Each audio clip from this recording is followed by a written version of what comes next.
Wow, guys. CBS host Margaret Brennan just got some pretty scary news after she tried to compare Trump and JD Vance to the guy that did Holocaust. I can't say his name on YouTube, but you guys know what I mean. You know what I mean.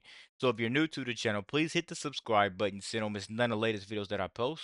Let's get right to it. All right, did you see this yesterday? Secretary of State Marco Rubio came to J.D. Vance's defense after a CBS host criticized his speech in Munich and made this comparison to Nazi Germany. He was standing in a country where free speech was weaponized to conduct a genocide. Free speech was not used to conduct a genocide. The genocide was conducted by an authoritarian Nazi regime. The point of his speech was basically that there is an erosion in free speech and intolerance for opposing points of view within Europe, and that's of concern because that is eroding. It's not an erosion of your military capabilities. That's not an erosion of your economic standing. That's an erosion of the actual values that bind us together. Fox News. I'm just going to say this, guys. Marco Rubio, he responded brilliantly. He called her out on the BS. You can't compare the two. And why are Democrats still acting like this, man? This is another Dana Bash. She's not a journalist. She's a pure activist at this point. You have her, you have Kristen Welker, Caitlin Collins. They're all clowns of these news networks that are just biased. The Democrats, man, you guys are the laughing stock of 2025.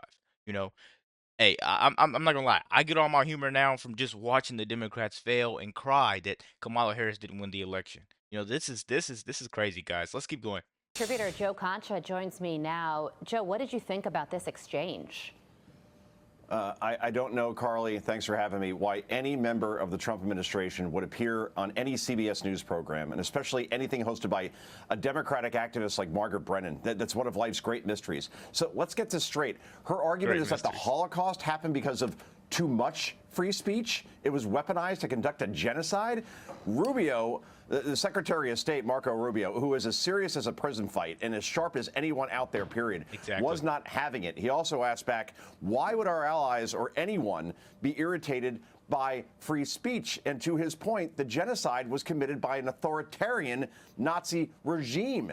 I mean, who knew that Face the Nation, once moderated by actual journalists like Bob Schieffer, had morphed into The View? But that's where we're at this point. And Rubio handled it beautifully, and he's correct. And again, Margaret Brennan, who, remember, she co-moderated that vice presidential debate with J.D. Vance when she tried to fact-check Vance. Vance fact-checked her back, and then she cut off his mic.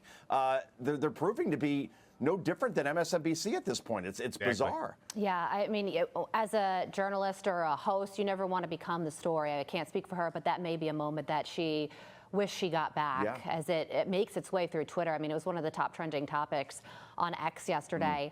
There People won't forget what JD Vance did to her.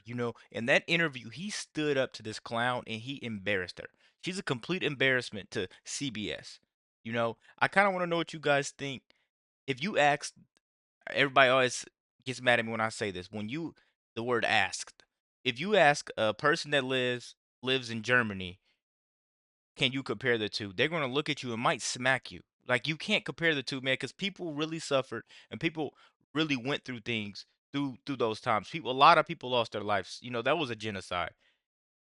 So if you say that to someone, I really want to see what they do. Like, how could you compare the two, man? That's just, you can't throw that around. It's like comparing two colors, black and white. Like, come on, man. Let's keep going, man. She's a complete embarrassment. There's also this moment from ABC News. House Minority Leader Hakeem Jeffries confronted with a reality that This he guy. might not really want to hear. Listen to this.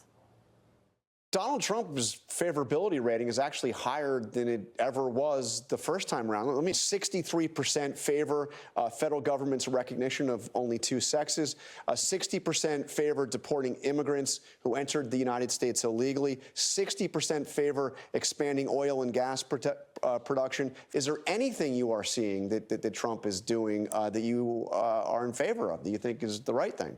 Listen to this clown. Let me say, as it relates to all of those issues, we're just at the beginning. So he also deflected and noted that Trump vowed to lower prices for groceries on day one, which hasn't happened yet. What's your reaction to that?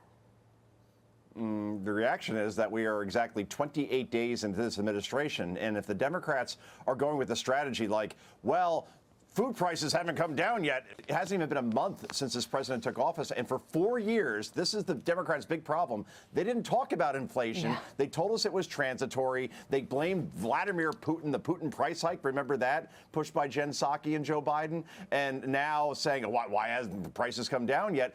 The problem for them right now, Carly, is that they're very accomplished at complaining, at whining, at sounding like they're on crazy pills, but they're not offering any positive alternatives, any solutions that are resonating with the American people. And until they pivot back to the middle, instead of breaking harder to the left, they're going to be lost deep in the forest, like Sherwood Forest deep, because you can't just complain and not have something where you say, this is what we would do if we were in power. They have no power right now. And most importantly, they have no real message. And that's a big problem. Yeah. Okay, so That's one thing I learned in life.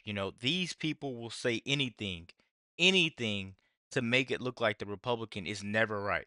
You know, I hate a person that if you get something wrong, they kind of bash you for it, but they're scared to maybe answer a question, or they're scared maybe to offer some help to fix a situation, a problem. But they always want to bash you if you get it wrong. At least I stood up and at least I did something. If that makes sense, if I explained that well. You know, I hate people like that. My car's messed up, right? And you're out there trying to fix it. They'll be like, they just say whatever, anything just to just knock you off your pivot. I hate people like that, man. I'm sorry. I actually hate people like that.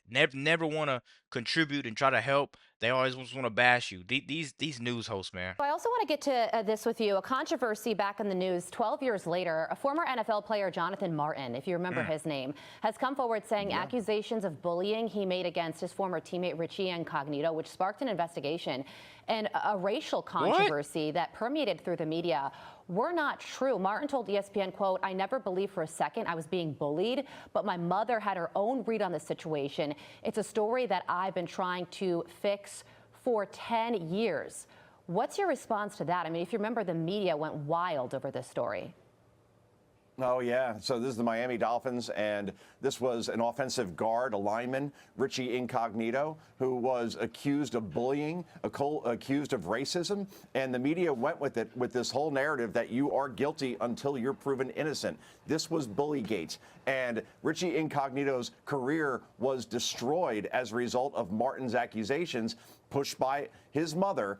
And the fact that he didn't get a fair trial, so to speak, in the court of public opinion, Incognito doesn't get his career back now, Carly. And while Martin is apologizing, that's where we're at, unfortunately. Yeah, it's kind of like I remember the Duke lacrosse thing, that the new revelations there. Some 10 years later, Great you analogy. always get the real truth. Got to leave it there, Joe. Fox and Friends starts right now. Just because I talked majority of the video, I want to ask you guys a question.